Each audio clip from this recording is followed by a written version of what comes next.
those bachelorettes at the gay bars, they really piss me off. You freaking open your mouth and product comes out. Don't come between Barton Bradley and a limeade.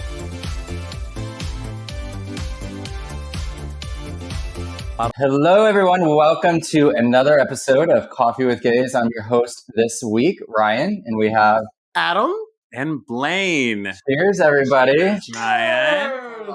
Cheers.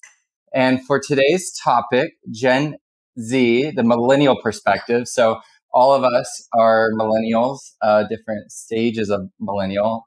But we're here to talk about kind of our perspective on that, topics such as pronouns. I know Adam has got a lot to say, I'm sure. We hear from him a lot every episode, but I think he will show up a lot for this one. So I got my espresso in to hopefully get a few words in, and we'll just kind of go through some topics here. But I think first we just wanted to open it up and hear what are your thoughts on just Gen Z impact in society right now? I mean, you have your espresso, though. I just want to say you've been sober for a couple weeks now. Yeah, I'm going on 2 weeks. You're like on a super cut post your proposal. Yes. What led to that? Just as a little intro for everyone. There was a lot of drinking leading up to that. No. Bradley and I love our tequila. If the video isn't out yet, I may have had a drunk little brawl with Adam over here. Oh, it's not out yet, but actually this is a really good segue to actually launch the fight in Homosassa between Adam and Ryan. It was really good. Funny, and I get it. I was the sober person in that moment. Yeah, that reverse roles. Yeah, no. Yeah. You wanna tell the story really quick for everybody, because I just really want to know. Yeah. So in Homosassa, and I think Blaine was probably like instigating this because we all know she's trying to get content. I will say, okay, so we found out that he was sleeping in the garage room and needed to redirect the air to make sure it stayed cool. So mind you, I was sleeping in a garage. So keep going. So we found out that he closed all the air vents. I did not close them all. I closed the ones that were blowing out very hard to try to get more air into the garage because I was sweating like a whore in church. So I was dying and I was like, we gotta get some air into this thing because it was rough. But anyway, I closed the vents and I said to Bradley, hey, I'm gonna close these vents. If you get hot, just crack them back open, like for the bedroom, but you guys have a lot of air coming in. And the day before this brawl went out, Bradley's like, oh, yeah, great. And then next thing you know, Bradley's like, shit-faced. And he's like, Adam closed all the vents in the house. And like, I did not know this and what led to the fight, quite frankly, until I was in the airport a few days later, because I went to see a guy in Jacksonville, Florida. That's a whole other story for another episode, because I left earlier. I did. I know. Well, anytime you go to Jacksonville, girl. But I was in the airport lounge, and it was a very busy lounge. And I was looking through my videos of that day, and I found the video of Brad. Now, mind you, Blaine videotapes everything, whether you're going to the bathroom, having sex, making a sandwich, it doesn't matter. Blaine is going to record it, so watch what you do around Blaine. I just want to make sure we have enough content for Coffee with Gays. We need those shorts and those TikToks. So please make sure and follow us on TikTok, YouTube, and Instagram Reels, because these things will show up there for sure at random times. But I didn't know the cause of the fight. Basically, long story short, Ryan comes after Adam, who was sober, so it was not a fair match. And Adam took him down about 3 times. I know it was so fair, but when I was drunk in that moment, I wasn't thinking. So the sad part about it was like, Ryan, you're drunk and I'm sober. You're going to lose. And he's like, no, I'm not. And I was like, you're going to lose. Like, what? And he was like, no. And he just launches onto my back and just starts wailing me into the head. And I was like, oh, God. And then I had to decide, at what moment do I lay down like Ryan? Like, should I jokingly let this go, or should I just really throw him down? And I went on for I'm going to say 30 seconds. And then I was like, you're going down. Like, WWE, I'm throwing you down. Here we go. Saying, you're gonna get hurt. You're gonna get hurt. And then I love how Matt just casually saunters in and is like just sitting next to me, and we're just both like bystanders. And then where's Bradley, who started this whole thing? He started the whole thing and then goes to bed. That bitch was on like his third sleep cycle. The next day, he's like, I don't know, guys. I was just in bed. Bullshit. And I'm like, girl, you instigated the whole fight. You're up there on a stool in your Speedo, like adjusting the vents, saying, Adam, shut off all the vents in the house. And mind you, the best part about this is, guess who had 0 air conditioning vents in the porch, which is where I was staying? Blaine. Me. And I had to open the windows in Homosassa, Florida, where it's humid, hot, and everything. So I just want to say that I should have been the one that was mad. That's what I want to say at the end of the day. Does that mean that you want to hit me? No, I didn't. I was pretty sober myself. So I just thought the whole thing was hysterical. What we'll probably do is edit a whole YouTube video for the video, and we'll post it with this one. It was. I won't post it in this video because it might be too much. I want to do an actual dedicated. The epic part of it was when Ryan like finally realized like it was over, and he got upset. He kicked the bag of trash, which launched all across the house, and I was like, wait. As his mother walked out of her bedroom. What are you doing? And then I cover like a little 6-year-old. Like, oh my God. He literally was a caught 6-year-old. He's like in trouble. He knew he was in trouble. He knew it was time to go to bed, and he went to bed and then came out the next morning singing, Last night we let the liquor talk. It's just so classic. I still love you. Yeah. Chosen family. Chosen family had a moment. I just had to highlight that really fun time in Homosassa. But anyway, back to our friends with Gen Z. Yeah. So where are we with this? Where are we with Gen Z and like what we think about them?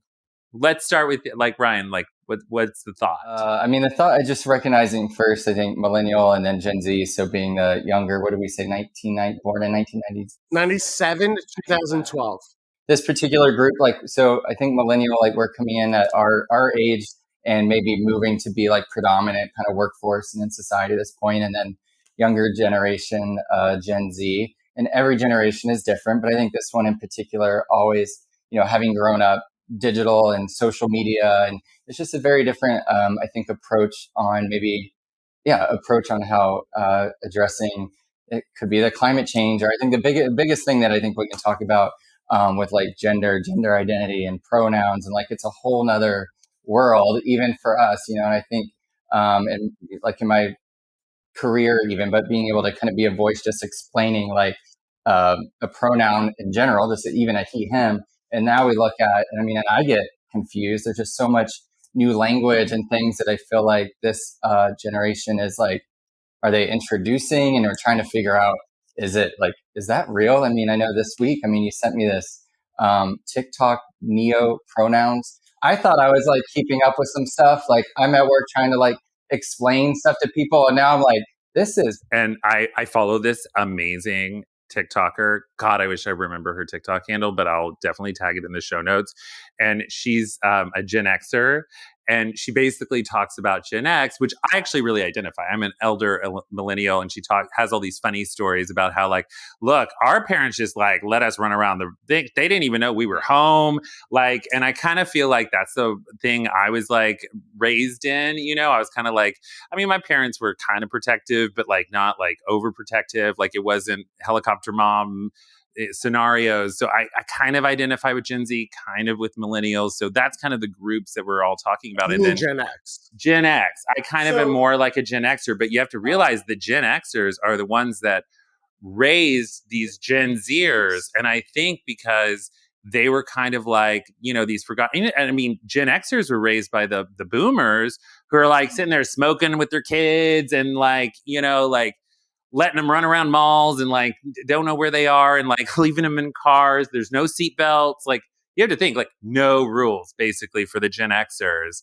And then with their kids, they're really like focused on like these kids and like raising them in a certain way. And it's almost like from our perspective, they become like very like spoiled. But I do think because they've grown in a digital age, they have so much knowledge. And my perspective is they do really care about a lot of things. I mean, a lot of things. I think it's their Achilles heel. I think it's their biggest. No, hold on.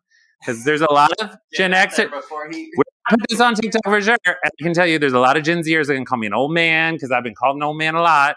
And I get it. But I do think that they have a lot of causes that they really love and feel strongly about. I don't think they know how to tackle it. And I do appreciate the passion that they have behind it, but I don't think they know how to make it a real cause and what is important to bring forward. So like the neo-pronoun thing I sent you is a great example. As an executive at a company, I was brought with a bunch of Gen Zers that were like, oh, we really need to have pronouns in our email signatures. And I was like, I'm an executive that like talks to people outside of our organization from all over the country. Personally, as a gay man, I'm just not going to do that because I don't need that conversation to happen. It's a business conversation. I don't know this person personally. I don't need to have that conversation personally. So for me, I don't believe in that. What do you think? That's another one that I'd say I've learned a lot more about, and I don't think it needs to be like, I'm going to go have a conversation about my pronouns, but I'm like fine with putting in my signature, like has it after my name, because now I know like if I'm addressing and talking and having the conversation with someone, I know like how to address them. But if someone called me a ma'am, and I know I can be a little feminine sometimes. Do you know how many times I've been on the phone? Like I can't even count. And they're like, ma'am, would you like, or me? Mr. Two Matt. And that's the funny part about it is, and I'll never forget, Matt and I were in a car, and I was talking to some sort of customer service, and they're like, oh, well, ma'am, would you like this, this, and this? And Matt busted out laughing. Like, he was like, this is hysterical as shit. And I was like, ma'am, I'm not a ma'am, I'm a sir. And she was like, oh. And I literally hung up that conversation and called another company, and they did the same thing. They're like, oh, well, ma'am, would you like, and this is where my position gets in with this. It's like Gen Zs right now would be offended by that. I laugh at it. I'm like, ha ha ha. How, like, I look at their perspective. If they thought that I had a more feminine voice, whatever, or they just couldn't hear me or whatever, and they just roll with it, and they made a mistake, fine. Do you think that I lose sleep over it? You know it wasn't on. It wasn't on purpose. Yeah, A Gen Z, though, here's my problem, is a Gen Z, and I'm going to go right out of the gate with this. A Gen Z would stop them and be like, how dare you come out and say that I'm a female when I'm a male, or vice versa, whatever it is. It's called misgender, and actually Misgendered me. And CNN actually just recently had to do a formal apology for misgendering DylanMulvaney. And they did this very dramatic formal apology for it. If this is the shit that you people have to worry about in your life, then go get a second job. If you literally are worried about if you're being called a him, he, or her, or an it, what, or whatever, then you don't have enough work in your life and you don't have enough responsibilities. And this is where I'm going to go in with this, because I'm going to fire right off with this. It is your parents' fault, right? It's your parents' fault. Your parents have babied you so much in your life that when you played soccer and you lost, that they made them give you a participant ribbon because you had to get something to feel something. You sucked. My father said to me, and I'll never forget it, I played baseball and we won, or we lost that game. And they gave us a participant ribbon. And my dad said, you know what? You're still a loser. You didn't win first place. You didn't win second. You were a loser. So the only thing that you can do is to grow and get better and learn from it and move forward. I'm glad you stayed on time with that one, for sure. I do agree with you on this point. And I think, but what I want to do is do a little translation for Adam here. Let's say it was a part of our last episode was about chosen family, and you had a moment of being choked up about one of our really dear friends. Let's say that person had decided to transition and had a chosen pronoun. I believe that you would respect the pronoun, would you not? So hold on with that. If he came to me and said, hey, I would like to be a female, right? So how do I stay on topic with this? Yeah, stay on topic. Does he have a penis or vagina? That doesn't define it. Just say like that really person that's close to you, because what you're talking about is customer service people, and I agree with you. Fine.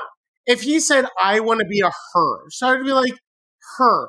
But here's the deal. If he is calling into a customer service or... Yeah, but I'm talking about your personal relationship. So then fine.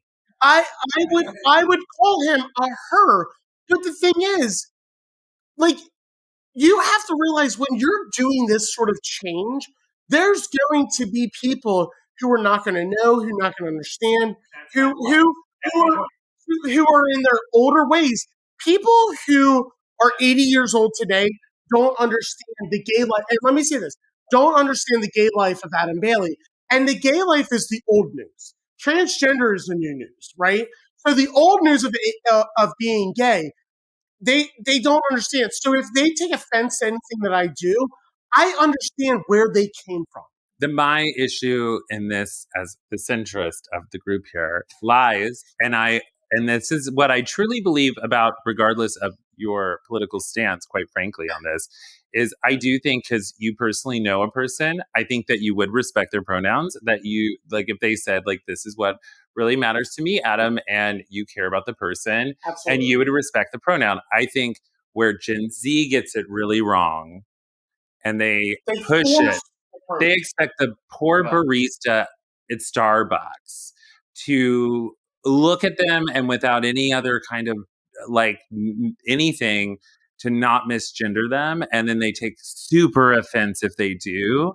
And it's like, oh, you've misgendered me. What do you think? I partially agree with some things here, but I see some other sides too, because I've met Gen Zs that are, I feel like, mature and smart and are going to recognize that. And say someone, they refer to them they're at Starbucks and someone does the misgendering or whatever, but they should be, if that, and kind of choosing when are these opportunities to explain it and learn. Like, it's not like, some maybe go straight into that attack defensive mode, but that's not the right thing to do. I think I've met Gen Zs that are both. Some maybe get really offended immediately and attack. And I think others are like, I need to be able to bring along, invite people into this like conversation of what that means. And that may not happen in your 5-second exchange at a Starbucks. Probably not. And choose your battles in a way. So that wait. Hold on. Let me get the Adam Bailey. Do you think, though, maybe because social media, and a lot of Gen Zs have large social media platforms. They were early TikTok adopters. They probably have larger platforms. Do you think that maybe they have used those platforms to kind of amplify the louder voices more? There's the opportunity from those platforms to do it, which is both a really great, free, exciting thing, like kind of a democracy of communications. But at the same time, it opens it up for people to have voices and large followings, just like, any time in history. But I think this particular generation has that platform to use TikTok to, get what they think out there and can get a large following, even if it's like not accurate or maybe hasn't had the backing. And also needing, we talked about coming in an office environment. You come in strong with a lot of ideas and you want to change things or move something. But like, I remember feeling like that going in as a millennial, but something I've learned, and they better learn too, is like you have to learn to work with different generations. So Forbes sent out this article. Wow. Did you just say Forbes? Do you mean Forbes? Please tell me it's Forbes. Oh my God, it is Forbes. That's definitely going to be its own TikTok, because that's the dumbest thing you've done. We like to refer to Adam as our lovable idiot, but he's also very smart. Okay, so Forbes, he just doesn't speak well, guys. As I would say, Forbes stated, Gen Zs are the most depressed, anxious, and fragile generation ever. And let me give you this why. And I want to go back to this. It's back to that, their parents set them up for this. Their parents made sure that they were given the participant award when they weren't first, second, or third place. Like, look, you have to be broken down to build character. You have to be. I can't tell you how many times as a gay man that I have been, booking a reservation for 2 at a restaurant, and they said, "You and your wife."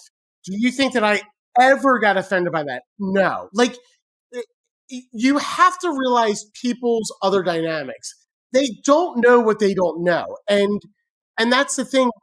Even today, the country's still not in the understanding of that there is a huge part of the gay population, a huge part of transgender. So you have to be on that other side of it to go, you know what? They don't know no better. And I'm not going to attack them. They don't know no better, girl. Like, no better, girl. Hooked on phonics didn't work for you, girl. Seriously, like, they do not know any better. And you can't attack them for it. Like, attacking them is going to make you look 20 times worse than anything. And if you think attacking somebody is going to get you anywhere, it's not. It's not going to make the person that you're attacking make them want to be a part of that or like you. They're going to resist that. I mean, we see that in everyday America, that if you attack something and you go after something instead of just trying to sit back and listen, understand, and then present something different, like, you're going to get pushback. I think this is a good point. And I think what I've seen, every generation, probably since, I would say, probably the 50s, has done, I mean, obviously since the civil rights movement, let's just say that, has really been fighting something big, right? Like, I think always fighting for something new, something big to really change our society. And I think every generation has slowly changed the way in which we've done it. But I think I don't know. I disagree. I think we've done it kind of in the same way. Like, if I think, like, from the civil rights movement to the gay rights movement, well, I guess the gay rights movement started in the 60s too. But like, and you and I are kind of probably more on the spectrum because you're a little younger than us. Like, the way we attacked gay rights. We didn't come out of the gate saying, you are going to like us and you are going to, you're going to give us respect. We had to earn that respect. And it took us a lot of time and a lot of effort. And this is, so this is where look, if you were to give a transgender gay from, I'm going to say, the 90s to a transgender gay from the 2020s, you will see 2 different spectrums of that. The one from the 90s is going to sit there and say, we slowly fought for this. The one from 2020, they're be like, you're going to like us whether you want to or not. And I think that's a bad way of doing things. By the way, that's not just transgender. That has to do it's all with that has to do with the generation, right? The whole generation. Like, Gen Z, my issue with their issues, and like when I say that they care about climate change and they care about human rights and all of these different things, and they care about pronoun usage, which, by the way, I think I don't have a study on it, I'm not going to lie, but like, I don't think like they're talking about it as much anymore because I think they now care about other things. But I don't think they know what will really be world changing and what's truly important. And the problem is they think everything's important and everything has to be accepted right now. They don't understand the societal changes. And what we focused on was what will change the world and what is truly important. For like us, it was like, we're going to get gay marriage. We are going to get equal rights when it comes to employment. Like, those bullet points were the most important things. Did you both feel like you were a part of that? Like, leading up, like, I want to be a part of getting gay marriage? I gotta say, I think I was like the pivotal generation, which is why I say like I'm the like kind of like bridging the gap here, because I'm with you on that though. Yeah, because I started college as a freshman. Nobody was like out. And by the time I graduated, by the way, there's a lot of gays. But when I came back from being overseas my sophomore year, my junior year, the freshman class president was gay. There was like a whole gay straight alliance at Pepperdine, which is a conservative Christian organization. I was like, where'd all these gays come from? I was in Argentina for a year. I'm like, there's gay people. Before, it was one French guy and one other dude that was swishing, swashing around, and they were the gayest people I knew. And I was like, and then all the people that had been overseas, we came out while we were abroad because we felt safe, abroad. And then I was like, now we have these huge things. It was literally happened within 2 years. And I was born in 84. So the people born in like 86 were just like all of a sudden, and these people had been out since high school. That's a borderline, because even I was 86. So even in my day, like, well, I'm just saying the shift started happening quickly. And I think it was a social media thing. It was after us. It was just like, since I'm the oldest, unfortunately the oldest in this group. With the best looking skin. Oh my God, because I do that laser resurfacing, girl. But like I think I just noticed it was just a really quick shift that just like accelerated things. And that was just like otherworldly for me. And then you feel kind of the same way, and you're only 2 years behind me. Yeah, I and you're how many years? 89, so just 3 years behind Adam. I feel like there's a whole different like spectrum from even 86 to 89, and no disrespect to you, but like we went through a lot of shit. Like, people were still looking at us, and I still kind of hold on to it. Like when we go to the straight bars, obviously there's a lot of difference between 86 and 89, because you'll go out to a gay bar and you'll fucking make out with anybody. You'll go out to the straight bar and make out. Or straight bar. Yeah, you'll go to the straight bar and make out with anybody.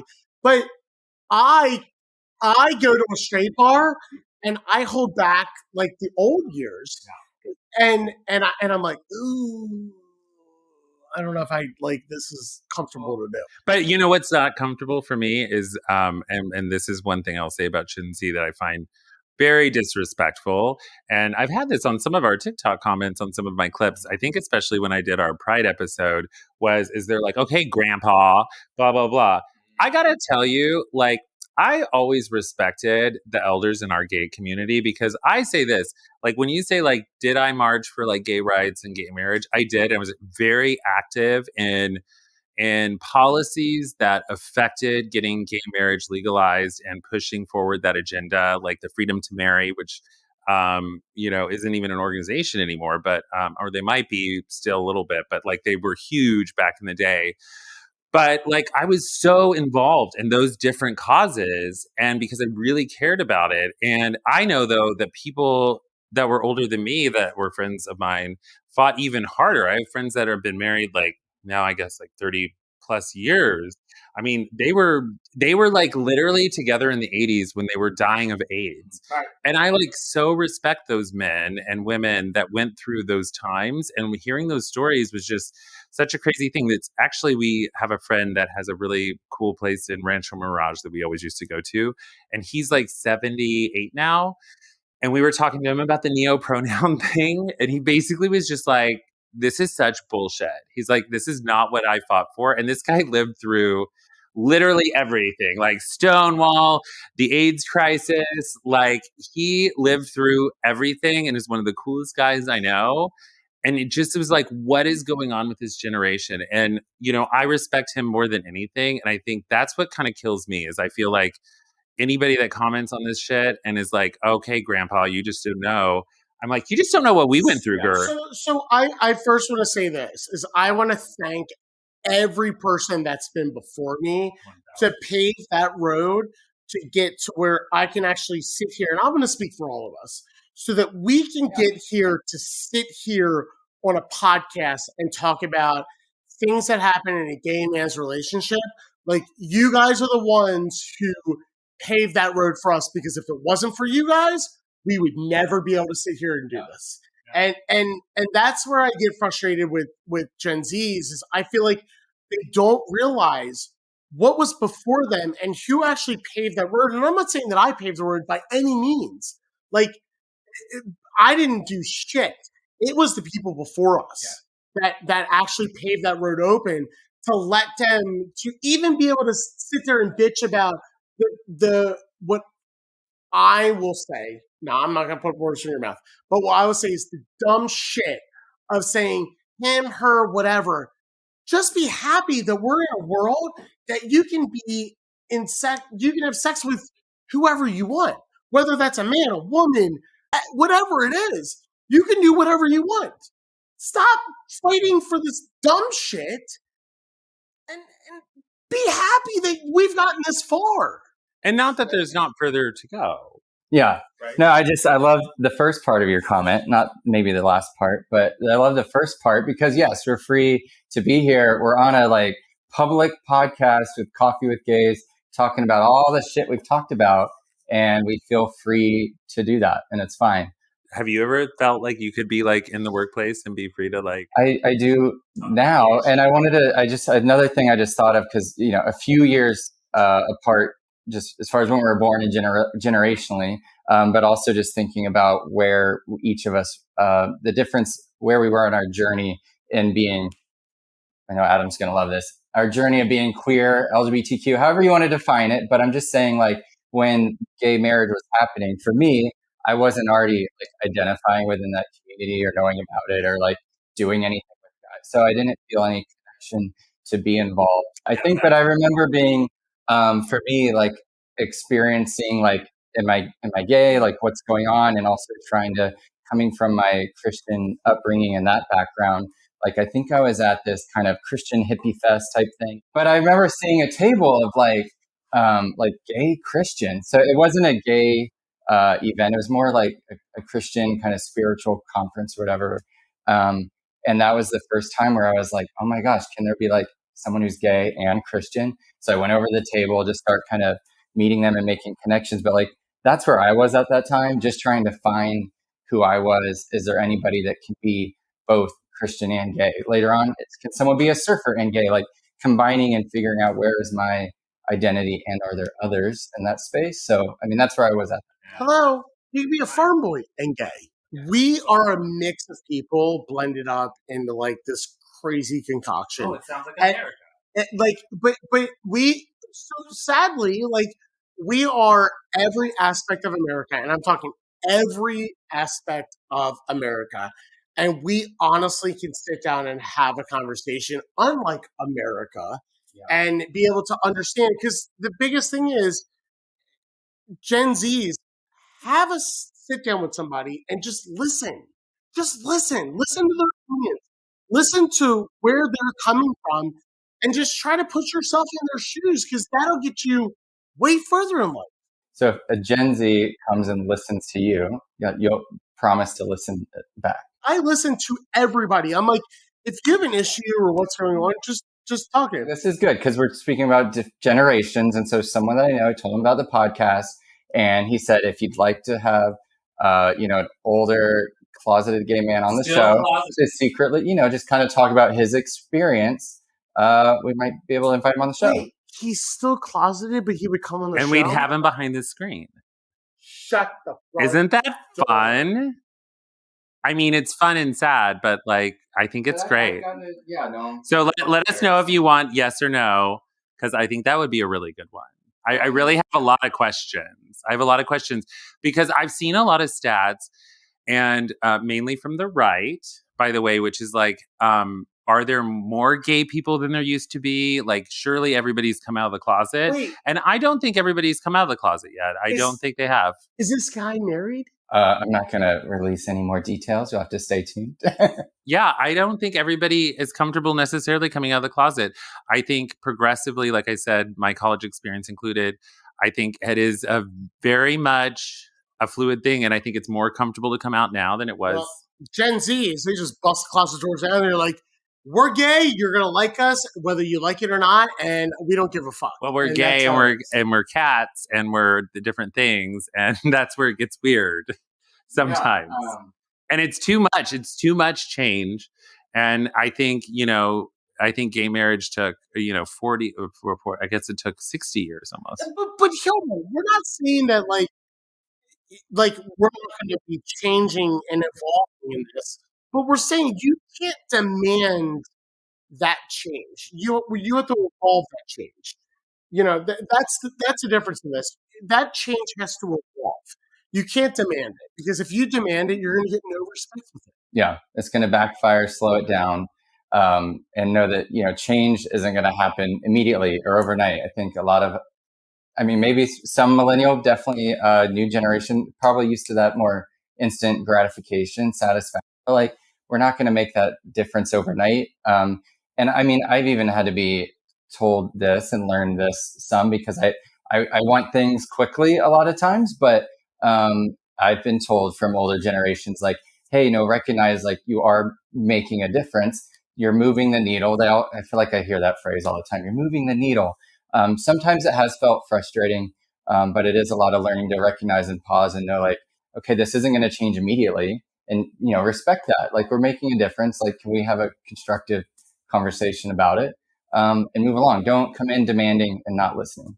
Yeah, and I think that's what we did back in the day when we kind of started all this conversation. And my advice for our younger gay LGBTQIA community is to really listen and hone your argument and not even make it an argument, make it a conversation. Right. So don't, as a Gen Z, do not start fighting people. Yeah. Sit there and listen, because and this is with everybody in the world. Just listen to the other side. Listen to whoever you're talking to, whether it's a friend on your side or whatever. Everybody has a different point of perspective. So listen to them, take it in, try to put yourself in their shoes, and then come to a resolution. Don't demand things, because I'm telling you right now, if you start putting demands out, you're never going to get that. You're never going to get that unless you pay their paycheck. Obergefell was not the first Supreme Court case that could have made gay marriage legal nationwide. And it really was a progression, and the polls kept showing that there was constant acceptance of gay marriage nationwide. And I really do think it was people like probably you and me, like in our communities, where we came out and we were just nice to people that may have had different views. And I talked about my grandmother before, and I spent the last year of her life for quite a few months with her. And I talked to her about things like surrogacy and stuff she never even knew about. I didn't force it down her throat. We didn't talk for 14 years over me being gay. And I also never harbored anger towards her for that. And I just knew she was in her 80s and lived a different life. And I didn't force her to accept me, but she did accept me in the end. And I'm so thankful for that. And I'm so thankful for those last 7 years of her life that I was able to be a part of it and also change her perception of gay people. And I think that was my job to do that. And then not only her, but all of her friends as well, religious people in East Texas. So I just think that's how you do it, is you show by example, and you show by being a nice person and kind and understanding their opinion and not forcing your way on people. Exactly. If you want somebody to love you, be nice, be kind. And that's the biggest thing, because coming from somebody who's a small town farm boy who came out and all of my friends around me, I escaped that part of my life because I was so scared that I would get so much backlash. And when I slowly came out to all them, and even though they all kind of knew, I was still held back with that. And they absolutely, from where I was before I came out, where they would talk smack about gay people left and right, to where I am now, it's a whole different world. And I have a lot of respect from those people. And it's funny because there's people who I thought would never entertain this in my life. And when I last went home, they were like, "Oh my gosh, we want to meet your boyfriend." And that's a huge win. That's beyond anything that I can ever imagine. And it's those small build-ups to it, and you got to know how to take that and how to deliver it. You can't force it. You've got to slowly build that. That makes me think of just a reminder, I think, for all of us, and probably especially for Gen Z, is those wins in a smaller scale, or in our local community, in our hometown, in our our immediate family or small groups. Those are wins.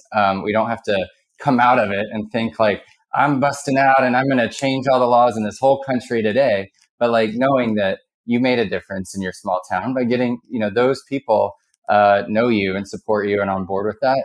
Because that, as I was listening to you, just even made me think about when, like, my story of talking to my grandparents about, hey, I'm held this guy's hand and I'm having, getting with my boyfriend and started kind of that, sharing that with them, and very conservative and Baptist. There was a lot of, they didn't understand, didn't agree, didn't think it was God's way, like all of that typical conservative stuff that goes along with it. But like, if I kind of flash forward, a few years, and we've gotten to know each other, we've had conversations. And I remember one day when my grandpa, we just was over at their house, and, we prayed together, and he supported and loved me. And to just think about the shift and that movement with their mindset, which later on ended up being at their church in Florida, the Baptist church.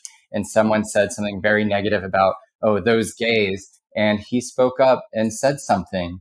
And he's like, I don't appreciate that. Like, my grandson, I don't believe he's going to go to hell. And he said something, and like, that's still, like, I'm getting chills right now thinking about it.